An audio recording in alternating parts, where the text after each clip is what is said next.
Mulla on teille pienoinen tarina kerrottavana, enkä tiedä mitä mä haluan teidän tähän kommentoivan tai miksi haluan tän tänne jakaa, mutta tää on aika pitkään jo vaivannut mua ystäväni kanssa. Kyseinen tapahtuma, mistä nyt kerron, tapahtui joskus noin 6 vuotta sitten. Oli kuolleiden muistopäivä ja kävelimme ystäväni kanssa myöhään illalla kohti yöpymispaikkaamme Keravalla. Oli jo täysin pimeää, lunta ei vuoden ajasta huolimatta maassa ollut. Olimme oikaisemassa yöpaikkaamme lähettyvillä olevalle pururadalle, erittäin lyhyttä valaisematonta tietä, joka oli siis pilkkopimeä. Noin puolivälissä ystäväni tarttuu minuun kovaa ranteesta ja kysyi pelokkaana, mikä toi on? Ja samalla hetkellä itsekin huomaan, mistä on puhe. Noin 0,5 metrin päästä meistä maassa möyrii täysin valkoinen, hieman hohtava olento. Se näytti siltä, kuin koittaisi päästä ylös, mutta ei päässyt. Kyseisellä olennolla ei ollut mitään näkyviä raajoja, vaan oli tasainen ihmisen kokoinen möntti.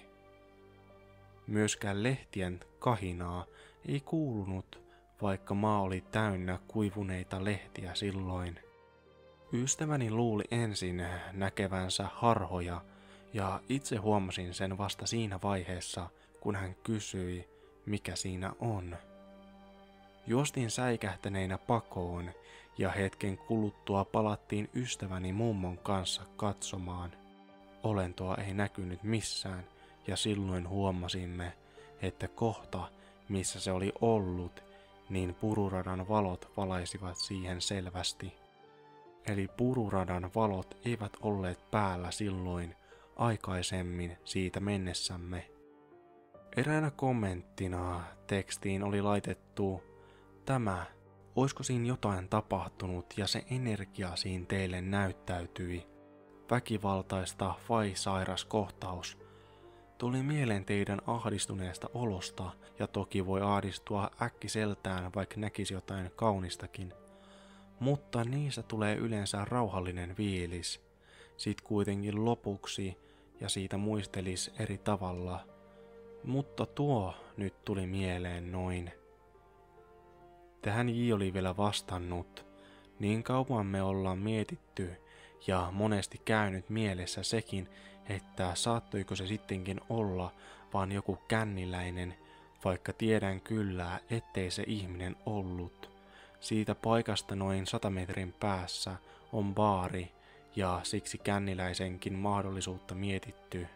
Toi paikka sijaitsee myös sellaisella vähän huonommalla alueella, että en kyllä ihmettele, vaikka jonkun elämä siihen väkivaltaisesti olisikin päättynyt. Tämä on siis tarina, joka on jaettu, mikäs tää nimi on, eepypastafinland.blogspot.com.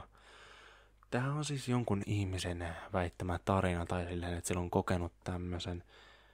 Tää ei sinällään ollut mitenkään erityinen iso tarina tai mitenkään niin mielenkiintoinen, mutta halusin sen tänne jakaa, koska itsekin vähän mietin tuossa, että mikäköhän siinä on möyrinyt tai myörinyt, miten siinä nyt sanottiinkaan.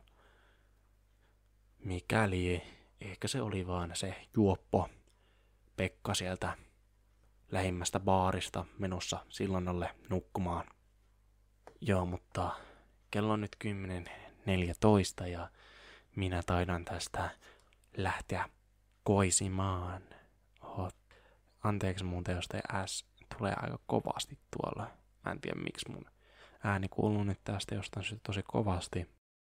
Mutta joo, eikä nähdä ensi videon parissa, jos semmonen jossain vaiheessa tulee se, mutta no saa nähdä, että milloin. Mut hei hei.